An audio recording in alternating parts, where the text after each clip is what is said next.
Listen up, kid. In this grand theater we call life, predictability is for the amateurs, the novices, the ones who play it safe.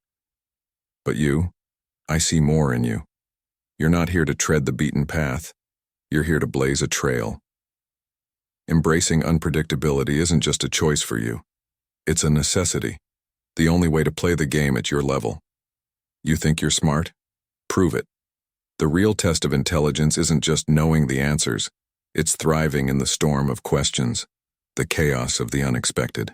Every moment of unpredictability is a test, a challenge to your wit and will. You either rise to it, or you're just another could have been. Picture this. While the world zigs, you zag. When they expect you to fold, you double down. That's the essence of unpredictability. It's not just about being different. It's about being dynamically brilliant. It's about looking at a situation, seeing what everyone else misses, and seizing that opportunity to stun them all. You want to make a mark? Then learn to dance with chaos. The world doesn't need another predictable drone. It's got plenty of those. It needs the mavericks, the ones who look at the unknown and grin. That's where you come in. You're not here to be comfortable, you're here to be exceptional. Remember, unpredictability is your weapon, not your enemy. It separates the legends from the forgettables. When everyone else is playing checkers, you're playing 3D chess 10 moves ahead, in a game they don't even realize they're losing. But don't get cocky. Embracing unpredictability requires more than just guts. It demands a razor-sharp intellect, a resilience that's unbreakable. It's not enough to be smart. You have to be wise. You have to know when to hold back, when to surge forward, and when to flip the table entirely. All right, on to the next lesson, and pay attention. This one's about being the lighthouse in their storm. It's easy to be a beacon of trust when the seas are calm, but the real test, the one that separates the leaders from the followers, is how you stand during the tempests. You want to be that lighthouse, kid? You've got to be unwavering, steadfast. In a world where everyone's looking for something to cling to, you've got to be that rock, immovable, unshakable. But remember, being a guiding light isn't just about standing tall. It's about shining bright when everything else is dark. It's not just about being dependable. It's about being inspiringly resilient. When the waves crash and the winds howl, people will look to you. Will they see just another shadow, or will they see a beacon of hope, a symbol of endurance? That's on you. Being this beacon, this lighthouse, it's not a job for the timid. It demands strength, not just of body, but of character. It's easy to be trustworthy when there's nothing at stake. The real challenge, and listen to this, is being that island of independence, that pillar of strength, when the storm is raging. This is where your true colors show, kid. Anyone can be a leader in peace. It takes someone extraordinary to be a leader in chaos. It's in these moments when the world is losing its head that you stand firm, calm, collected. That's when you become more than just a mentor or a leader. You become a legend. But here's the catch. You've got to maintain your independence. You're not just a safe harbor for others. You're an island, remember? Your strength comes from within, not from the approval or expectations of others. You've got to have your own compass, your own direction. So what's it going to be? Will you be the one they talk about? The one they remember when the sky's clear?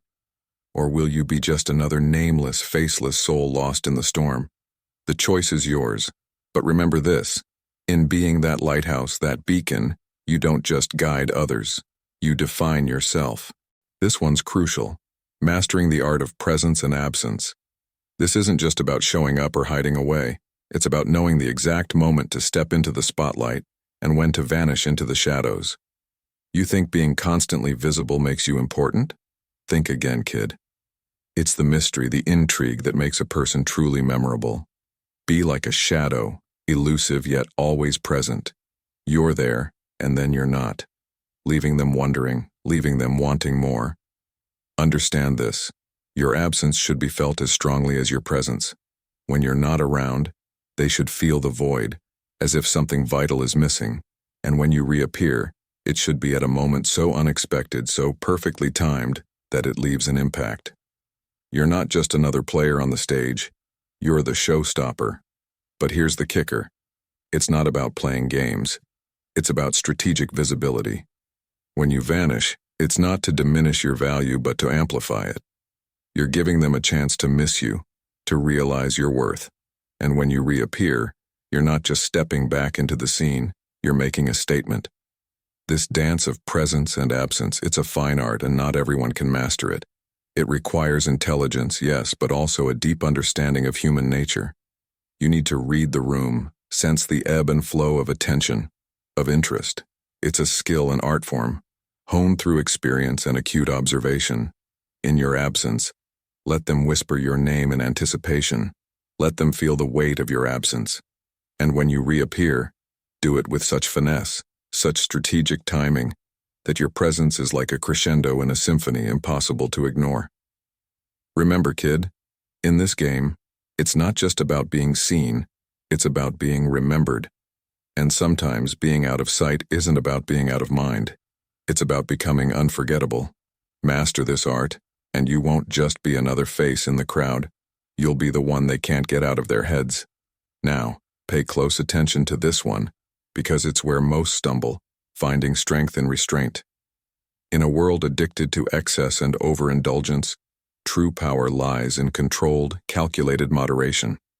It's about knowing when to unleash your energy and when to hold it back, like a master archer who knows exactly when to release the arrow. Restraint isn't weakness, kid. It's the ultimate display of control. In moments of excitement and chaos, while everyone else is losing their heads, you maintain yours. That's what sets you apart. Your calm isn't just a facade. It's a weapon, a tool that draws people in, compelling them to lean closer, to listen more intently. This isn't about hiding your emotions or suppressing your desires. It's about channeling that energy, that passion, into something more potent, more persuasive. In the heat of the moment, when all eyes are on you, that's when your composure speaks volumes. It's a silent siren call, intriguing, enchanting, leaving them wondering what depths lie beneath that serene surface. Remember, in a sea of noise and clamor, silence can be thunderous. Your restraint can be more impactful than the loudest cry. It's about subtlety, nuance, the strength that comes from not just doing something but from the mastery of knowing when not to do it. But don't get me wrong, this isn't about playing it safe. It's about playing it smart. You're not avoiding action, you're timing it, perfecting it. Your restraint isn't a sign of indecision. It's a mark of sophistication and insight. In your journey, you'll find that this principle sets you on a higher plane. While others chase after the fleeting and the ephemeral, your calm draws them in, creating a magnetic allure. It's a paradox, really. In holding back, you end up commanding more attention, more respect. So, learn this lesson well. Let your calm be your intrigue, your silence be your statement. In excitement, find your power in restraint. It's not just about what you do, it's about what you don't do, and how that speaks louder than any action ever could. Now on to a critical lesson, and don't you dare overlook this one. In a sea of rivals, you must stand unshaken. Your confidence must be as unyielding as a fortress, unchallenged and commanding. In the arena of competition, where many falter and fade, you must be the immovable object, the unbreakable force. This isn't about arrogance or blind bravado. No, it's about a deep, unshakable self-assurance that comes from knowing who you are and what you're capable of. It's a confidence that doesn't shout but resonates, a presence that's felt even before you step into the room. In this battleground of egos and ambitions, let them throw their best at you. Let them doubt, underestimate, and challenge you. It's in these moments that your unchallenged poise will be your greatest weapon. Like a seasoned warrior in the midst of battle, your calm amidst the chaos will not only intimidate but also command respect. But listen here, kid. This kind of confidence doesn't come from external validation or accolades. It comes from within, from a relentless pursuit of excellence and a profound understanding of your own strengths and weaknesses. It's about being so sure of your abilities that the doubts of others don't even register as background noise. Remember, in this game, your rivals will try to unsettle you, to find cracks in your armor. But you're not just playing the game. You're redefining it. Your confidence is a shield, impenetrable and intimidating. It's not just about standing tall. It's about being a pillar, a beacon of certainty in a tumultuous sea. This unshaken stance, it's more than just a posture. It's a mindset, a philosophy. It's about having the inner conviction that no matter what comes your way, you'll not just endure, you'll prevail. In the face of competition, your spirit doesn't waver. It becomes stronger, more resolute. So take this to heart. In a world where many sway with the slightest wind, be the oak, steadfast and strong. Let your confidence be your signature, your mark of distinction. In a sea of rivals, be the one who stands unshaken, your self-assurance unchallenged. Here's a lesson that's as vital as the air you breathe. In your ascent towards your dreams, your ambition must burn with the ferocity of 1,000 suns. Ambition, kid, is not just a desire. It's the lifeblood of greatness. It's what separates the dreamers from the doers, the victors from the vanquished. Think of your ambition as a mighty engine, driving you forward, propelling you towards your goals with an unstoppable force. It's not just about setting targets. It's about the relentless pursuit of those targets, about the fire in your belly that refuses to be extinguished. But here's the crux. Your ambition must be harnessed, directed with precision. It's not a wild blaze, but a controlled burn, a focused beam of intensity. You've got to channel that energy, not just into dreaming big, but into acting bigger, into making those dreams an undeniable reality. In this pursuit, let your passion be your guide, your unwavering companion. Let it infuse every action, every decision, every step you take. Passion is the color of ambition. It's what gives it depth, makes it real, makes it palpable. It's the difference between merely existing and truly living. But be warned, ambition is a double-edged sword. It demands sacrifice, resilience, and an unbreakable will. It's a journey fraught with obstacles, but each hurdle is a testament to your strength. Each setback a setup for a greater comeback. And remember, in this climb towards your dreams, your ambition will be both your ally and your challenger. It will push you to your limits, test your resolve, question your endurance.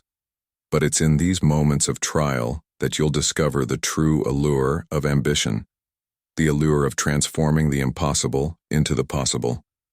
So, embrace your ambition with every fiber of your being. Let it be the force that drives you in the morning and the whisper that keeps you awake at night, dreaming, scheming, planning. Your ambition isn't just a part of you. It's the core of who you are, the beacon that guides you towards your destiny.